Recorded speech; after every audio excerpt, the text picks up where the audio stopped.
It truly is silly season. Crazy stories, transfer links, and news is breaking as we head ever closer to the opening of the next January market. This is the Arsenal Transfer Show.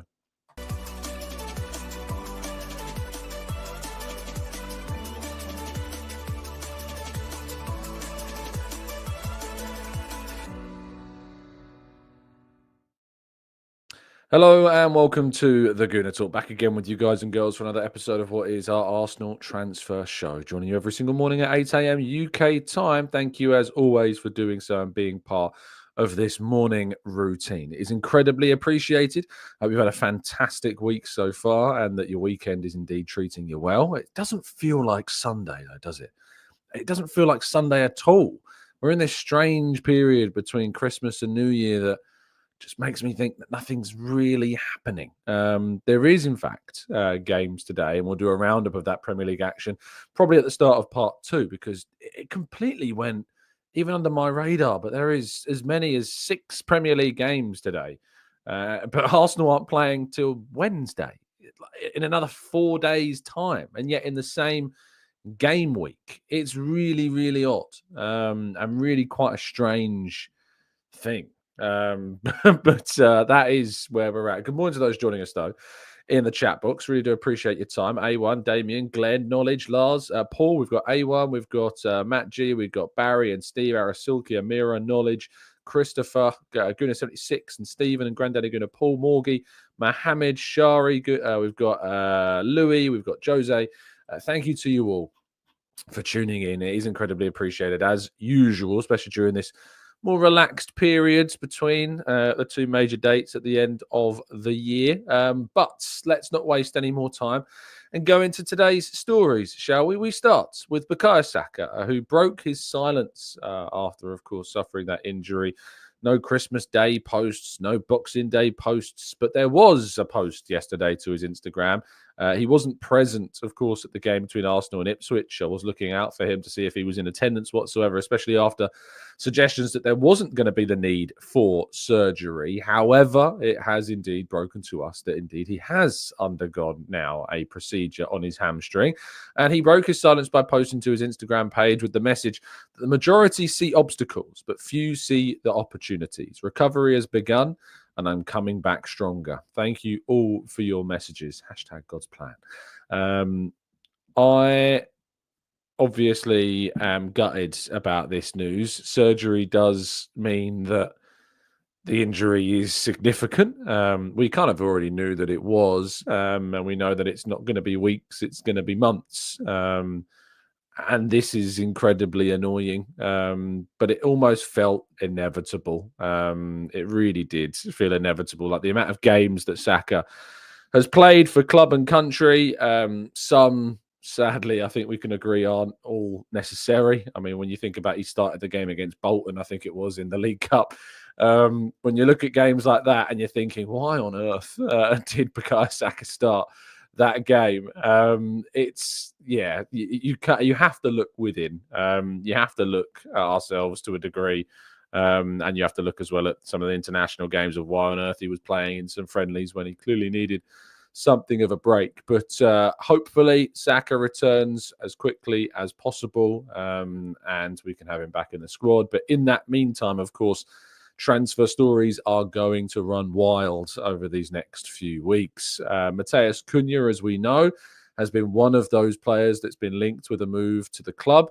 But speaking, of course, in kind of the situation of, the situation of kind of a player that's a bit odd for Arsenal. He plays as kind of a centre forward, but more of a second striker and more of a attacking midfielder, can play in a wide area. I just don't see how this profile fits. But what's interesting is the new manager of Wolves, Vitor Pereira, spoke after Wolves' game the other day, and he says that I hope that he stays with us for a long time, but I understand that a special player will have opportunities for such in his career.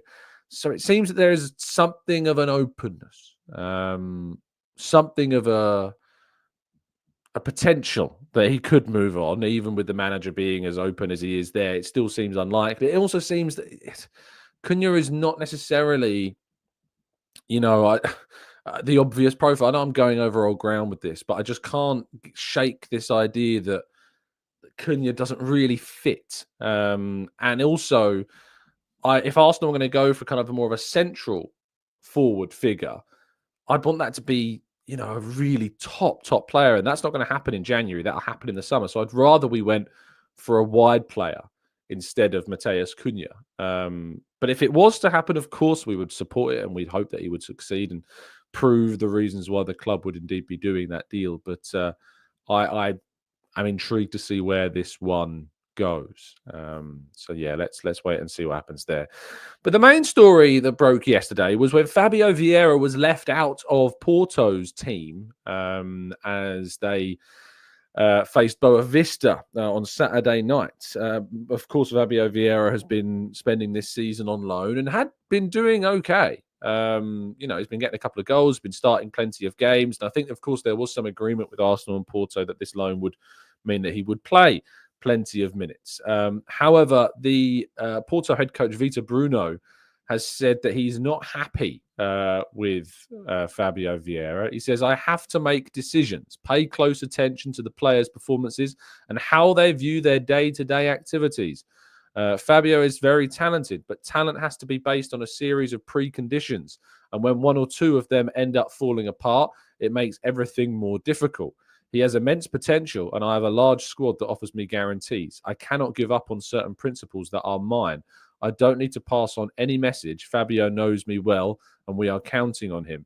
He will be available to play again next week, so it is a question of making decisions. Now, this sparked quite the reaction online. And through social media, there was a lot of suggestions that potentially he could even be returning from loan and that Arsenal may have recalled Fabio Vieira. And there was even the classic Arsenal thing of looking up kind of flights of planes. And there were suggestions that a private jet was flying from from Porto to London. Very, very classic silly season moment. However, all you needed to do really was to read on that interview from Vitor Bruno. I'm getting mixed up with my Vitas today. And he was asked actually about whether or not he will be with Porto for the remainder of the season. And he said, of course, I'll repeat what I said in the Flash interview. For us, talent has to be based on foundations that cannot abandon the condition of an athlete. And when that is lacking, I have to make decisions. Fabio has a lot of talent and will be available next week. I have a large squad that offers guarantees. And even if I didn't, there are assumptions that I cannot give up. He knows that, and we are here for him. Now, you may remember that there was some rumours that Fabio Vieira had not been particularly great in training for Arsenal. Those spread across kind of social media. I'll see if I can quickly find you the source of that.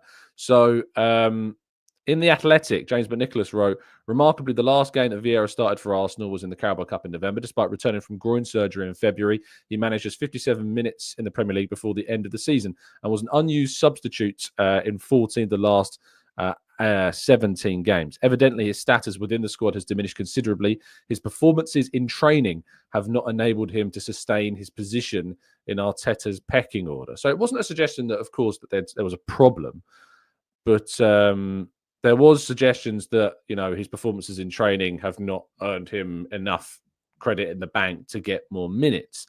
And now we're seeing this situation in Porto that he's being left out of the squad as well. Now, it was important to, I think, to address those recall comments, and that's why you saw what you saw on today's thumbnail, because the idea of Fabio returning to the club has been almost immediately kind of wiped out. Now, I look forward to kind of getting more of an official line on this, but there are suggestions that are, you know, that us recalling Fabio Vieira is not something the club seem to be planning to do. But we'll probably hear more about that over the next 24 to 48 hours. Nor do I think that it's the right call for Arsenal to do. I think Fabio Vieira solves our issues. I don't think Vieira solves our problems. He's not a right winger. He's just not as good as Waneri. I've said this before. Any minutes that went to Vieira, I wanted to see go to Waneri, and we know that him going out on loan was doing that. You know, him going out on loan opened the door for Waneri to get more chances, and I don't want to see that change. I want to see Waneri given the opportunities he needs to develop. I don't want to see them given to Vieira. That said, it was amazing in the months months after him leaving on loan. I had so many people leaving comments saying, do you think we should have let Vieira leave on loan? Yes, of course we should have done. Of course we should have done, because he's not been up to the stand. He's not been good enough since arriving from Porto, and it's been one of the worst signings that we have, of course, had under Arteta and Edu's tenure. So it made no sense that we would recall him from Porto, because it was not going to be a move that would help us. Right, let's go to part 2 then, and some of your questions, some of your reactions to this story, of course, to the kind of the hype and chaos around it, and of course some of the other stories we discussed. I'm sure there'll be plenty more about transfers and questions from you guys in the chat box right after this.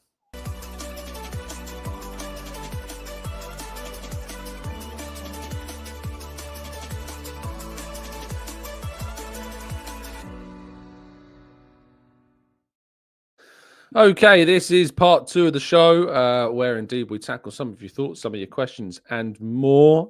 Would love to get some of your thoughts and feelings, of course, on everything going on in the world of Arsenal. If you've got the ability to like the show, which I know that all of you do, please make sure you do drop a like on the video. It would be massively appreciated, hugely appreciated even. So if you could press a like, that would be absolutely fantastic. Thank you to you always for tuning in. It means absolutely everything. So let's indeed jump into those stories, into some of your thoughts and comments, shall we? Let's scroll up because I'm probably missing some comments as well. We'll start with Dennis. Says Vieira does nothing for us in the remaining months of the season. Get Cunha and let's move on with it. Front Yard says Vieira has more to offer than he's shown us. We shouldn't be so quick to cast him out. If he doesn't take his chance, okay, sell him, but there should be our chance to see what he has. I mean, it's not a chance to see what he has because he's gone on loan and now he's being left out of the Porto squad because he's not offering enough, not just on the pitch, but clearly off the pitch. He's not offering enough either to Porto, hence why they've left him out of the group.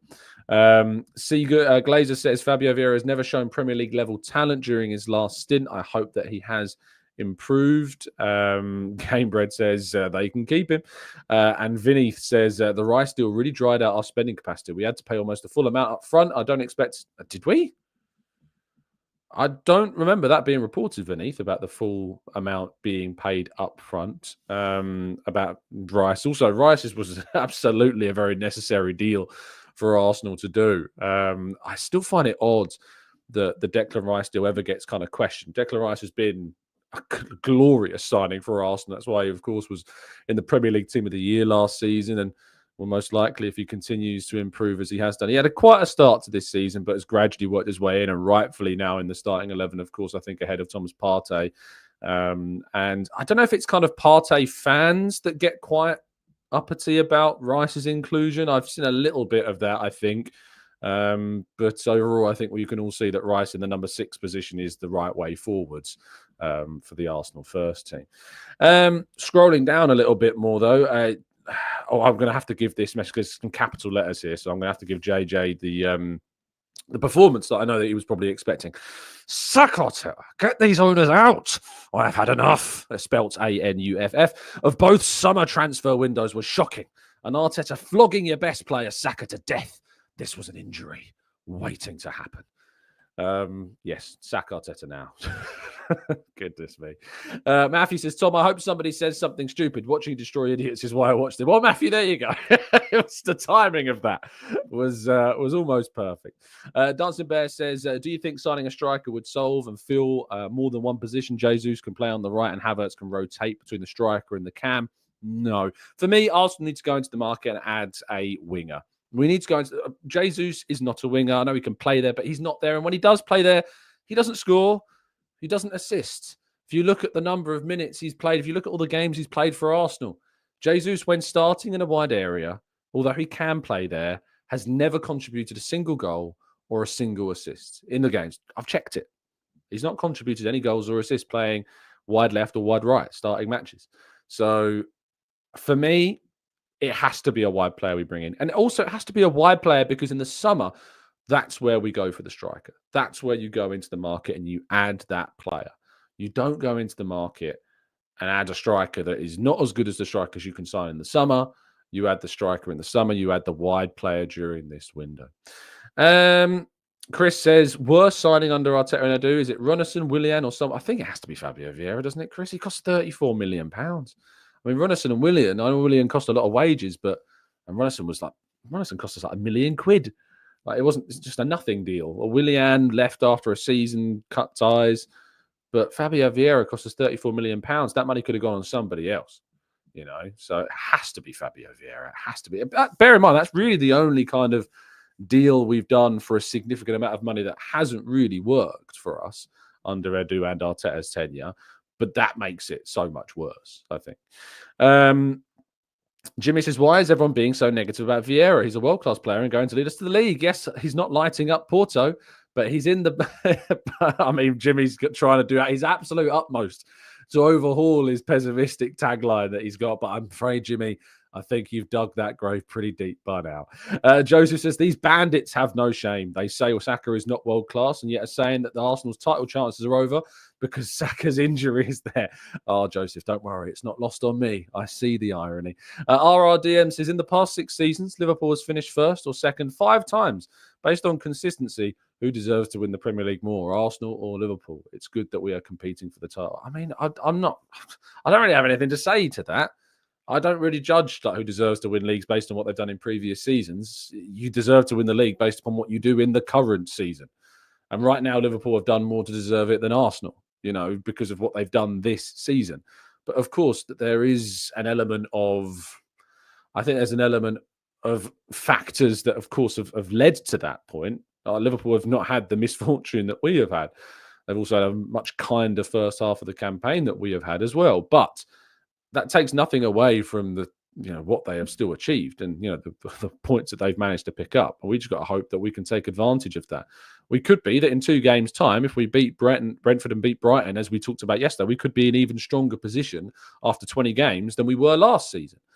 But we will have to wait and see if we can take advantage of that.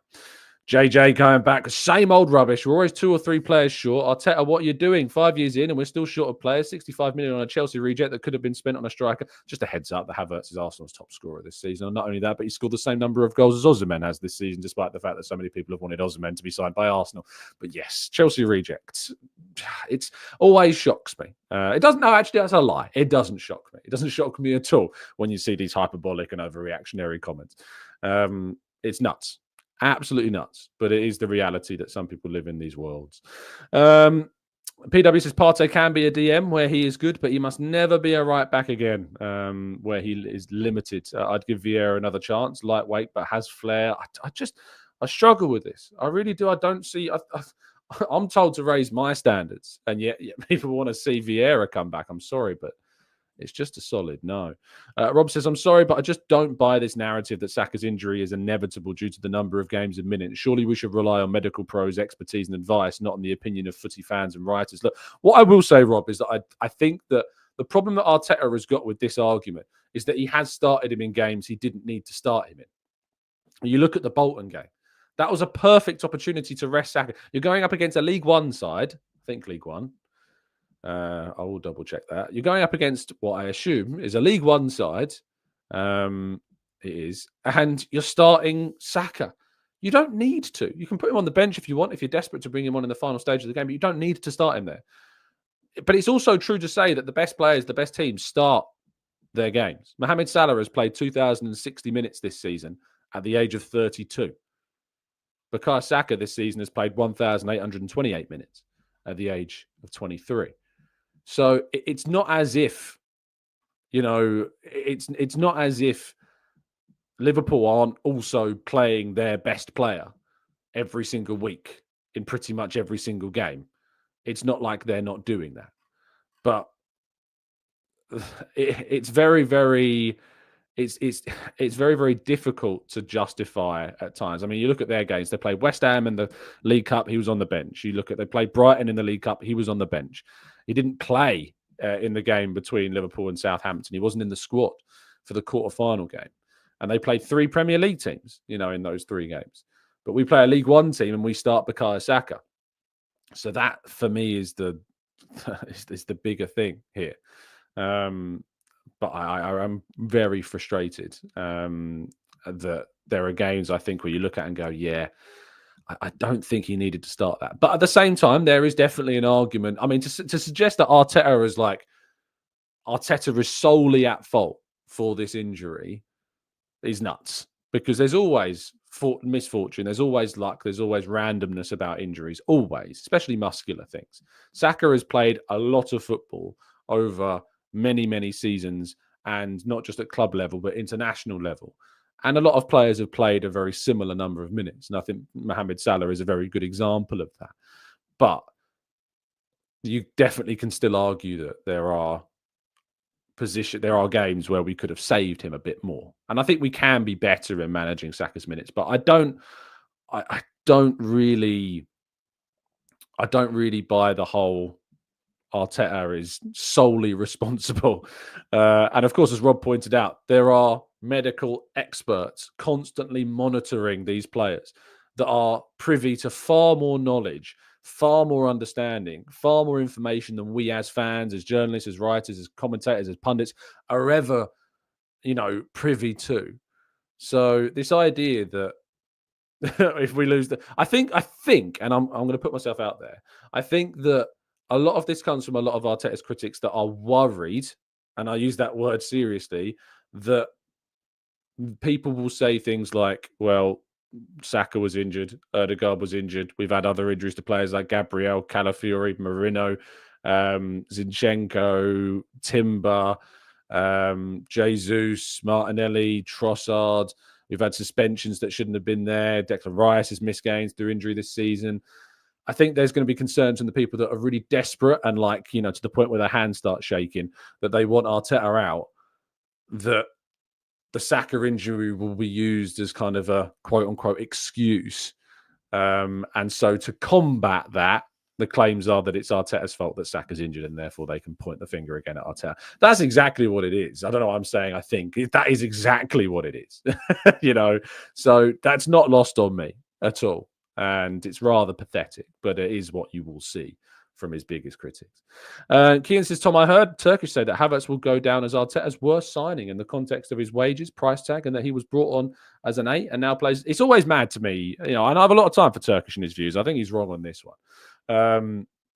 This idea that Arteta signed Havertz and immediately he was playing as an 8 means that he was signed solely as a midfielder, and that he was never signed as any kind of option at centre forward, and that Arteta never even considered for a minute that Havertz could play as a centre forward, despite the fact he sat in a press conference not only a few weeks ago and said that Ethan Nwaneri could play as a number 9.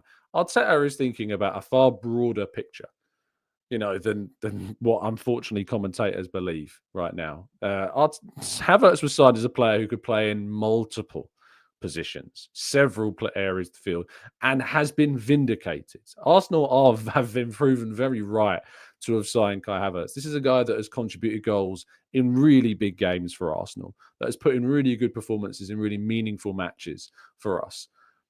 The idea that Havertz could contribute what he's contributed and go down as one of the worst signings, I think is absolutely nuts. Absolutely nuts. Because he has been one of the better players. He's a top scorer this season. He's contributed hugely in massive games for us. He's taken forward that position, and he's covered for us in multiple other positions as well. So I find that very, very odd. Look, I think there are ultimately people that just don't like Havertz. I don't know if Turkish is one of those. I know there are definitely other content creators that just don't like Havertz and never will, and so will always look for the worst. But it's nuts. Now, I think that Havertz obviously still can be upgraded upon. It's not to say that Havertz is the be-all and end-all. It's what has happened with Havertz is ultimately he's been a really good part of this squad, and a big part of the reason why Arsenal have been able to score as many goals more so than the Invincibles last season and win more games than the Invincibles last season. It's a huge part of that. But ultimately, we still need to go into the market in the summer and add that top level player. And if you're saying that Havertz isn't good enough, and that's your reason, fine. But if you're saying Havertz isn't good enough for Arsenal, I'm sorry, but that's mad, because he's sitting there, as already we've talked about, as our top scorer. I think there was a stat that went out after the game against Ipswich, Havertz, 2024. Let me see if I can find the stat. Havertz has now scored more goals than any other Arsenal player across all competitions in 2024, with 21 goals in the calendar year. So yeah, I just don't get this one. I think there is absolutely an agenda against Havertz, and there is so many people. And it's not a case of using the word agenda and then not explaining the argument, because we have done that to death here. You know, the numbers are there, the goals are there, the assists are there, the contributions are there, the goals in big games are there, the assists in big games are there. It's all there for people to see, and he's and I think also another point is that I and others went in quite hard on the signing when we made it, and in the months at the start of the campaign, went in really hard on the Havertz signing. I said it could be a sword that Arteta falls on. Obviously that's not turned out to be the case, but a lot of people went in really hard on Havertz and the signing at the start, and so feel compelled to, as soon as they see perhaps a little chink in the armor, to maybe try and claw back what an opinion was. Now, I'm not doing that. I was wrong about Havertz when he signed. I thought it was a signing that potentially that Arteta could fall on his sword for, and it could even cost him his job. I'm so glad that I was proven wrong, because it's been to the betterment of Arsenal, of course. But I do think there is an argument that a lot of those people that were very hard on Havertz when he first arrived have been made to look a little silly. And that's coming back to bite them. So, yeah. Antonio says, where do you see Martinelli's future? Would you consider to sell him if he doesn't improve his performances, or would you keep him for the squad? I've talked about this before. I think of Trossard and Martinelli, Trossard's probably the one you keep and you upgrade on Martinelli. I think Trossard's obviously the better player coming off the bench than Martinelli is. And you can probably, you would get more money for Martinelli, which you could reinvest in a better player. So I would trade out Martinelli for a much better player if indeed that is what we wanted to do.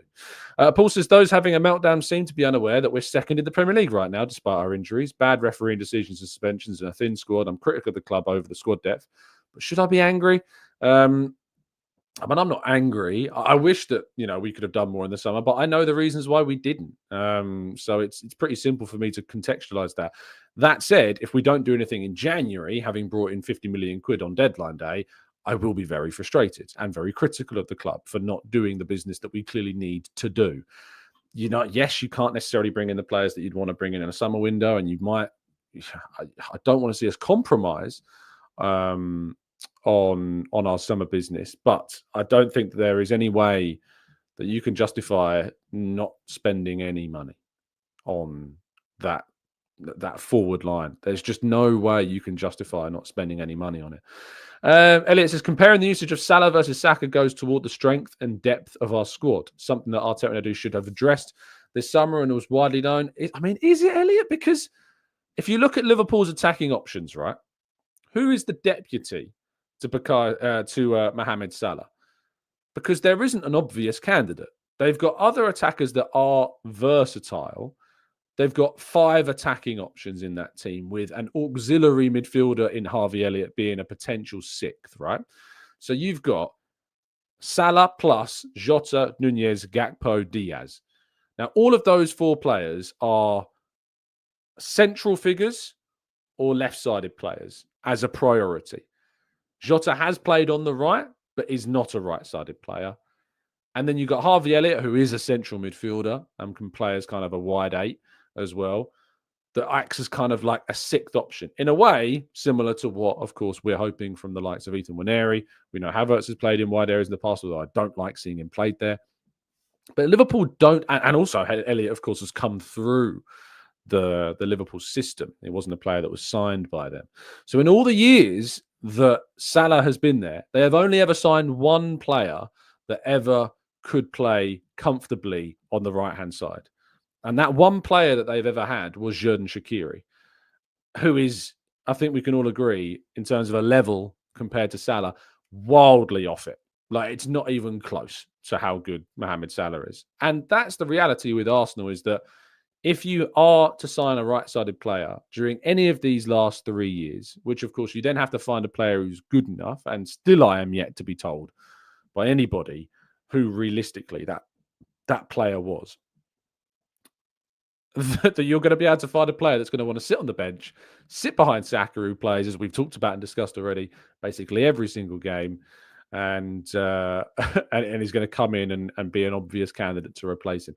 So I just cannot get on board with the whole Liverpool comparison, because the Liverpool comparison, if anything, highlights exactly the same scenario that Arsenal are in. And Liverpool have been fortunate, of course, that Mohamed Salah has stayed for the whole of this season, at least, fit. And of course, when Salah was after the Christmas period last season, Salah got an injury and Liverpool's form dropped off and they dropped a considerable number of points. And that's why Arsenal fans make a joke about his Christmas tweet as well. So there you go. Bills, thank you so much for the kind donation, mate. Morning, Tom. You done a pod maybe 18 months ago with Mike regarding the club's finances, which was insightful. Would there be a chance to do another one? I guess we could probably do another one once the new finances come out and we get a better idea of what they mean. So, yeah, I guess we'll have to look into that. But that's something that I'm definitely up for doing, for sure. Thank you for the kind donation, mate. Ashley says, should we abandon Kai on the left 8? I think we should. We're already light in attack, and I hated that the last 30 minutes when he was playing the 9, Havertz uses his energy at 8. You either play him and put him on the bench. I think there was an argument to be said, not specifically about Havertz, but I think there was an argument specifically about the idea that we had really no senior forwards on the bench. I would have been more inclined to play with Merino at left 8 and move Havertz into forward line, bench Jesus or bench Havertz.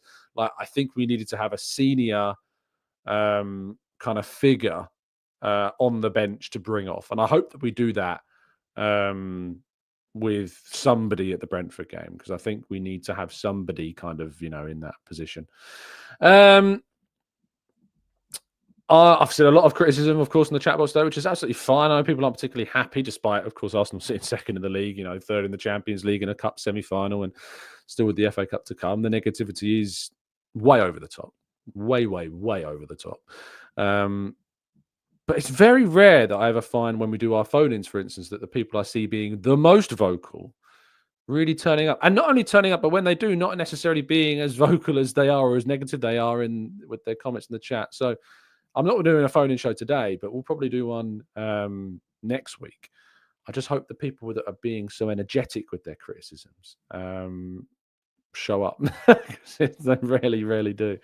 Max says, if we buy an attacking player, we must buy a right back. Timber can't play all of the games, and Tommy Asu is never fit. I mean, people laugh at the idea of selling another defender, but we absolutely need to add another defender into things. I really think that is an absolute necessity to try and find a solution, because even though people will laugh, we absolutely need one. We absolutely need one. Soup says, Liverpool's fortune has been crazy this season, not just being injury-free. I mean, not injury-free, but they've not obviously lost their key figures like Salah and Diaz and Alisson, and some of these. Sorry, not Alisson. They have lost Alisson. Van Dijk. Those key figures have stayed fit. The players they have lost, they're the areas where they do have the depth. So when Jota's not been there, they've got Nunez and Diaz and Gakpo. When Alisson's not there, they've got a very good backup in Kelleher. When they've not had Kanate, of course, they've been able to bring in, plenty of their defenders to cover those positions, in Joe Gomez being there. So I think that with Arsenal, we've lost Ødegaard, who you can't replace. You've lost Saka, who you can't replace. And it's been so damaging. Calafiori, alongside our left backs, of course, we've seen an 18-year-old rise to the occasion in his stead because of the issues that we've got in that area. So, yeah, of course, it's very, very frustrating. And then you look at the suspensions, you look at the red cards in the games, like the Rice one, the Trossard one, the Saliba one. They're just incredibly annoying that have not been replicated in any other game you've seen so far this campaign. Tiba says, it's something specific to Arsenal fans to have a moan about the club and coach at every opportunity. Even the Man United fans who've had it much worse than us over the last few years are pretty well behaved. I mean, other than, of course, those extreme ends of the spectrum, which you do get.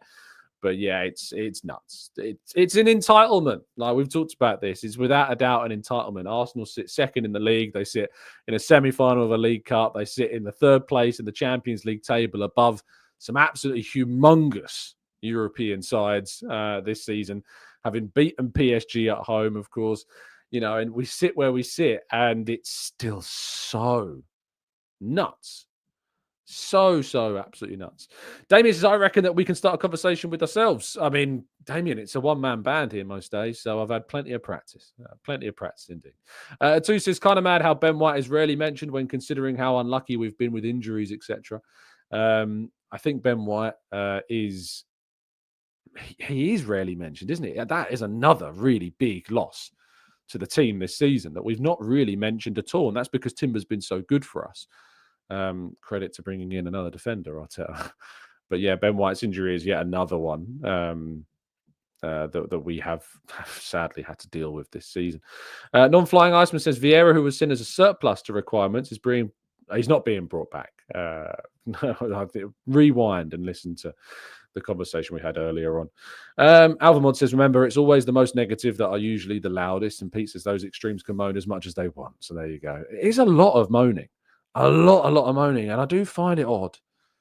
And I know it's easy. I know it's easy to sit behind a keyboard and just spew anger. I get it. I know it's really easy to do that. And, only 1% of the people that do that ever show up in person.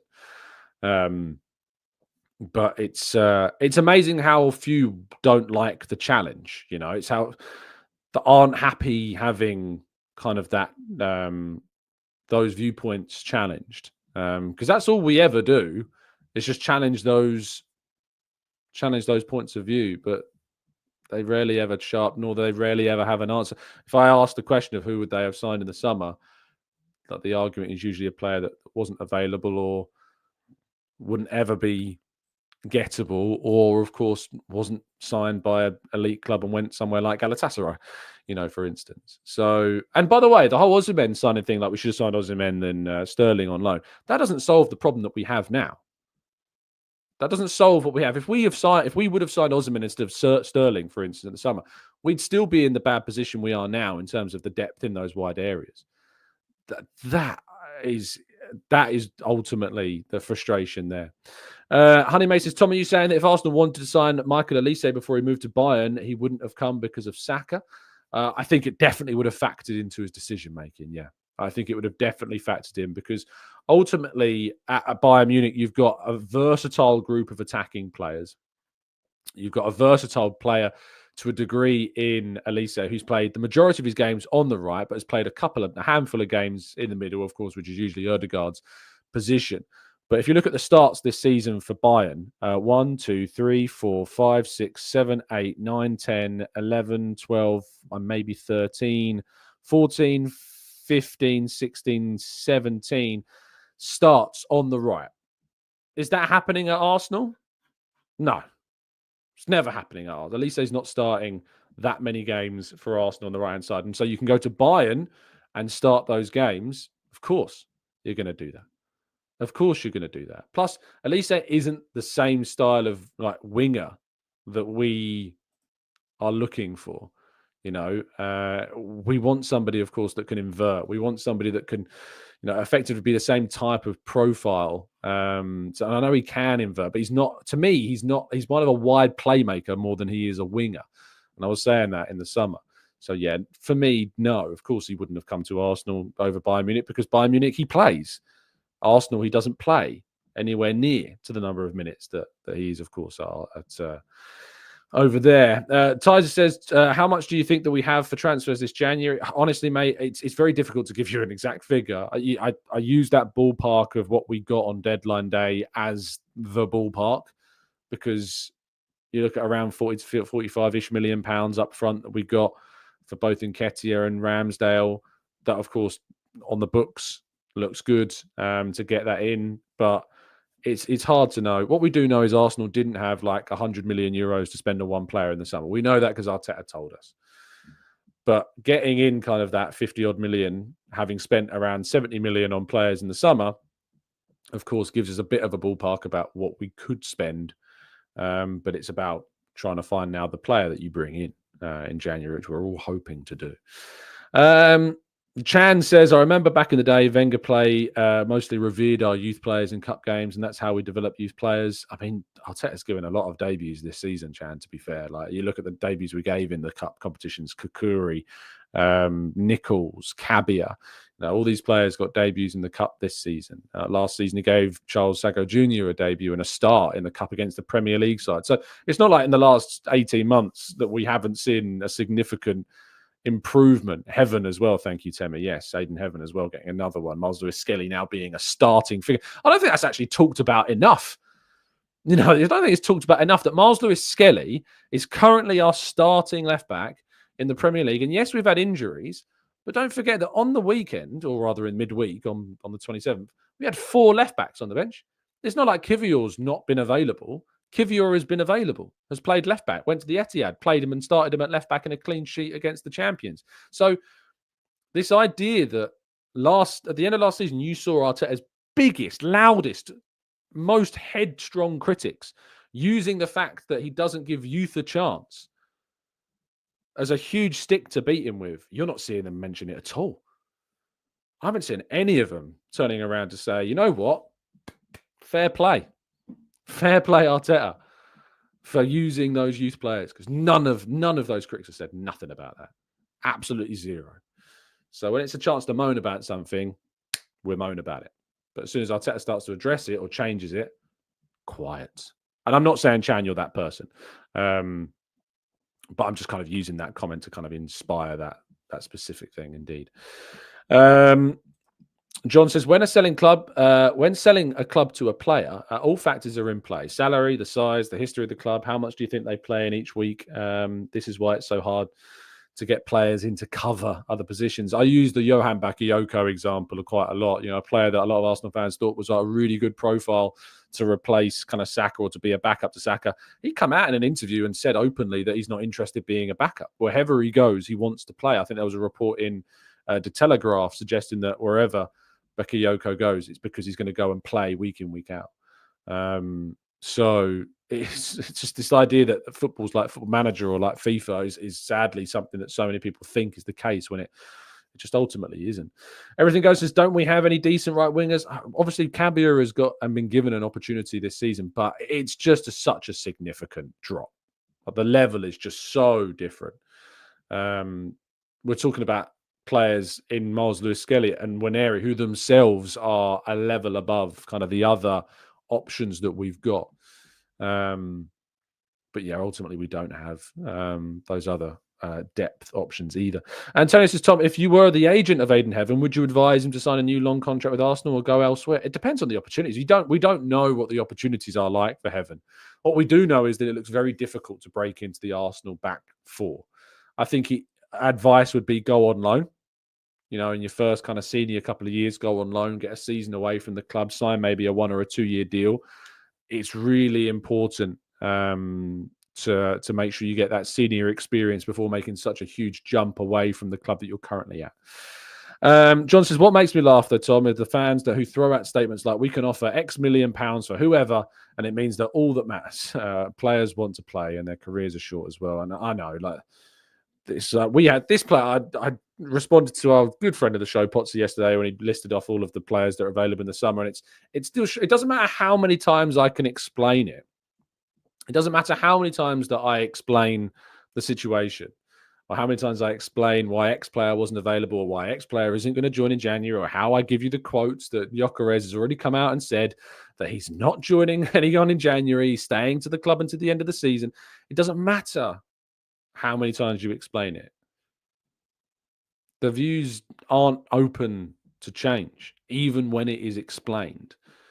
And at some point, you probably just have to kind of give up. Just say, some commenters in my comment section or in the chat box are a lost cause. But we still answer the questions. We'll still keep going. I've got the patience of a saint. So we keep going. Non-Flying Iceman says, people, including yourself, have mentioned several potential viable targets. Semenyo, Cunha, and Mbuemo, Zagrova, Kolomuani. George on the Cannon podcast is adamant Osimhen does solve an issue. I know he is. I know George is adamant on Osimhen. I'm just not convinced that's the way forward. It doesn't solve the problem for us. Also, he's got an injury record as well that people are concerned about. Isak's injury record. Osimhen is quite a similar one. I just don't think that he's the answer, and I think that for Arsenal, it's more important to bring in the wide player in January. And I think there's very clear reasons why no other elite club has really gone in. And I think you heard what Drew had to say when we did our show the other day, and his thoughts on Osimhen, his thoughts on Leao. Like, these are big names, but I think they're really easy names to just say in a conversation, where actually when you dig into the broader idea of any of those, particularly those two, it just doesn't make too much sense from an Arsenal perspective whatsoever. So it's not for me, those two. I think Arsenal need to be shrewder and smarter with their business, and I just don't see Leao or Osimhen as the smart moves. But as always, were they to sign, I absolutely would want them to succeed. The Balaguna says, I'm old enough to have experienced that 1-0 to the Arsenal era. As things stands, we are second to Liverpool and the most informed team in the league, and yet we are somehow crap. Make it make sense. It's just the way that some fans are. And, there is a spectrum of views. There's a spectrum of psychology, of course, to a fan base as well. I'm never going to be in that camp.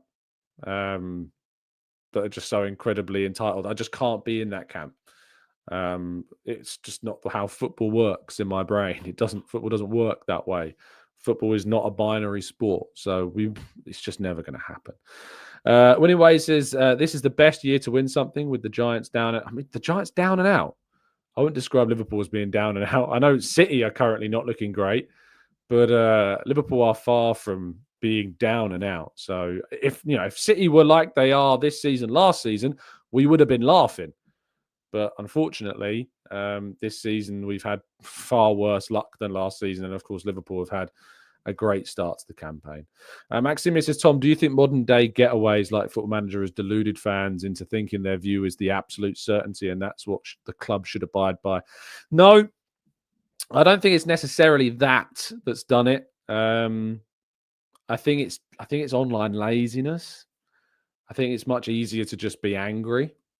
It's much harder to explain things that are harder to explain and to be in the know a little bit more. But I think it's much harder to explain things, and it's much easier to just get on the angry bandwagon, to shout and scream, because that gets the attention, that gets the plaudits. It's almost seen as like you're rising up against the establishment almost by shouting at the Arsenal. Like Arsenal have been the most competitive that they've ever been in the last 3 years, over the last decade plus.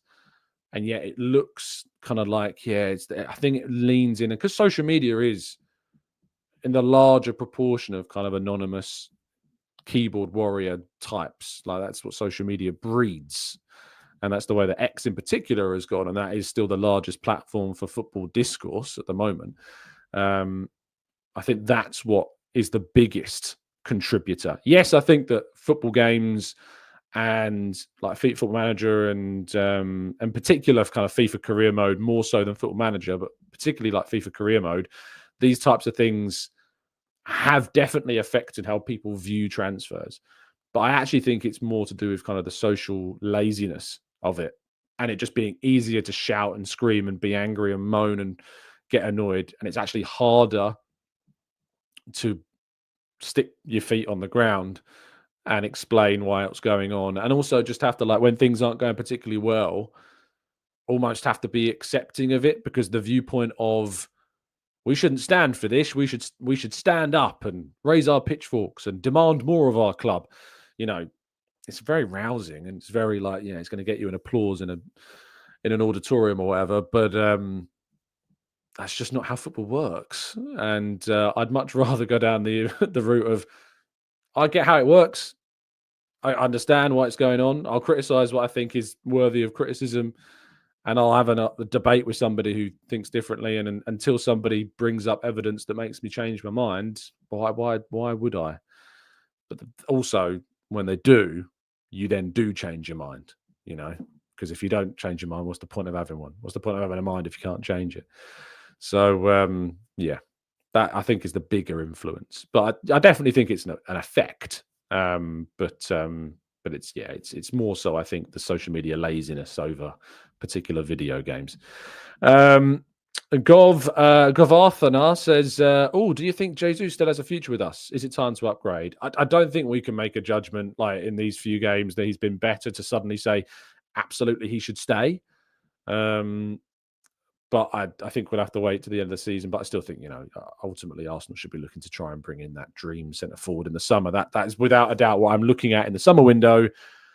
Isak, Gyökeres, the kind of the benchmarks, but there are also potentially other players out there as well that we haven't even talked about too much, and we'll talk about them more in the summer.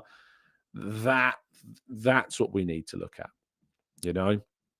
We need to look at that key position at centre forward in the summer as being the position, the place where we take things forward in that role. But it doesn't mean that we don't do anything in January, especially in those wide areas. Pablo says, if Arsenal was sitting in the top spot, our fans would still be complaining. And we know that's the case as well. We know that we were sitting in top spot, and all that we heard from the critics was Arsenal are going to bottle it. Arsenal aren't going to win it. Our fans, they're not fans, are they? We know they're not. They're not really fans of Arsenal. I do think there is an irony that a lot of our fans actually act more like Tottenham supporters than Arsenal supporters. They spend more time bashing their own club than they do, enjoying the rivalry and, fighting the fight for their own team. It's a weird thing, isn't it? Like, you get into football as a fan of a team and you have a club, and yet people's instinct is to be more like a Tottenham supporter and to bash Arsenal than it is to be an actual Arsenal fan. It's a really strange psyche, but it is one that plenty still do abide by. Godfrey says, I believe there are Arsenal fans that whatever Arsenal do, they will never be satisfied. And most of them do exist online behind anonymous accounts, of course. You very rarely. And that's why all my conversations in person, whenever I have a conversation with supporters in person at grounds or in the pub, I'm not getting comments like I see in the chat box or in the comment section. It's like, it's so incredibly rare that I actually have that viewpoint said to me in person whenever I have any conversations with anybody about Arsenal. It's so rare in the real world. It only really exists online. And I think that in itself is very, very, very telling. Chan says, where can I hang out with Arsenal fans online? Twitter is so toxic, and I'm too old for that. Blue Sky, Chan. Blue Sky is a really good... we found it to be a really positive platform. It's a lot more... It's not perfect, because social media is never going to be perfect, but it actually holds accounts accountable for being horrible people, which is quite nice. Twitter doesn't do that, of course, anymore. So yeah, Blue Sky, head over there. It's obviously nothing's ever going to be as active or as engaging as Twitter, because Twitter is huge, and I still certainly will be using it. But Blue Sky it's a much nicer place. Much, much, much, much greater, I think, at the moment. Silo says it's not the fans' job to identify players that improve us. That's the sporting director's job, who gets paid millions.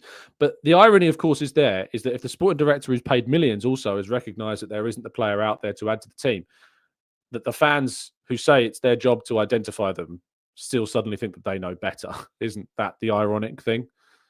That it's all well and good saying, when I ask somebody, who would you have signed? And they turn around to me and say, it's not my job. And it's like, well, if it's not your job, why are you so critical of the person doing it, who, despite being paid millions and has a very good track record of signing these players and has got experience over however many X years, at the same amount of time, you're willing to go and point the finger at them? If they know so much more than you, why on earth do you think you know more? So it's always absolutely nuts to me, that point of view. So if you think that that's the answer to the question, that it's not your job and it's somebody else's job, why on earth do you therefore think that's the right answer and then feel entitled to criticize them? It's nuts to me. It's the biggest hypocrisy on the net at the moment regarding Arsenal fans and the answer to that question. And I think that is where I think is probably the best mic drop way to end the show. Thank you so much, as always, for tuning in. Really appreciate your time. I'll be back with you tomorrow morning, bright and early, looking ahead, of course, to the game against Brentford. We're closing in on New Year's Day, which, of course, when Arsenal are next involved. I did say I was going to do a Premier League roundup. There are games on today. Leicester play Man City. I mean, goodness me, if Man City don't win that game, woof. That's a hell of an opportunity to get your winning run back, isn't it? Palace take on Southampton, Everton take on Forest, Fulham take on Bournemouth, Tottenham take on Wolves, and West Ham in the late game are at home to Liverpool. So both of Arsenal's 2 of 3 title challenges are in action today. And then tomorrow we've got Aston Villa against Brighton, Ipswich against Chelsea, Man United against Newcastle, and then, of course, on Wednesday, don't know why it's so late, but it is, Arsenal away at Brentford. So, yeah, plenty of football still to come. Thank you for listening. Really appreciate all of you being here. Have a fantastic rest of your day and enjoy the rest of your weekend. Stay safe, stay well, stay happy and respectful. And as always, up the Arsenal.